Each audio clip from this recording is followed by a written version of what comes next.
אני צריך אותך. בחיים, אבל בחיים, אבי, אל תדפוק על הדלת הזאת כשאני יושב בוררות. זה יהרג ובל יעבור. בפעם הבאה שמישהו עושה את זה, כדאי מאוד שמישהו חשוב מת. דודי אילוז מת. אני הגעתי למקום של הפגישה, יצאתי מהאוטו, הבן אדם ישב שם במכונית שלו כשמישהו הוציא לו את האוויר מהצוואר. אתה יודע, אבי, אמרתי לעצמי, אולי אמא שלך צודקת. אולי אני מקצץ לך את הכנפיים. הרגשתי לא נעים. אולי אין לי בן רגיל, אולי נולדה לי ציפור ואני לא נוטה לה להמריא. אבא, תקשיב שנייה, אני רוצה... אני מדבר. חשבתי, אבי מנסה לפרוס כנפיים. זה על חשבון כבוד אב, אבל תן לו צ'אנס. מי יודע, אולי אני אופתע. עכשיו כמו תמיד איתך מישהו מת. הרגת אותו? כשאני הגעתי הבן אדם היה כבר מת. איפה הגופה? רונה פרסי מנקה אותה.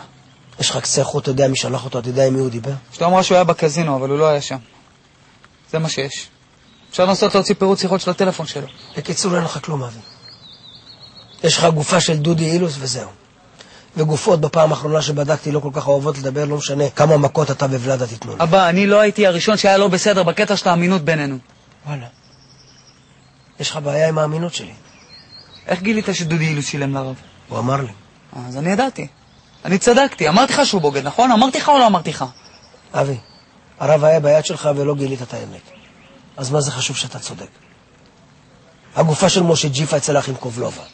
ה-DNA שלך אצלם. עכשיו יש את הגופה של דודי אילוס. יש אנשים שככל שהימים עוברים צוברים דוחות חנייה. אתה צובר גופות. מה יהיה? אבא, אני אומר לך, הבן אדם היה כבר מת. אתה בטוח שלא יתפלק לך וירית בו מתוך עצבים? מה זה משנה מה אני אגיד לך, אה? אתה מאמין לבן שלך בכלל?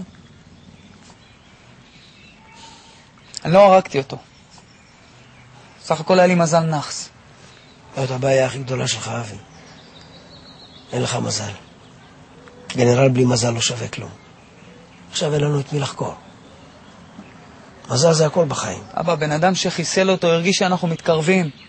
איך אתה לא רואה את זה? איך, מה זה קשור אליי?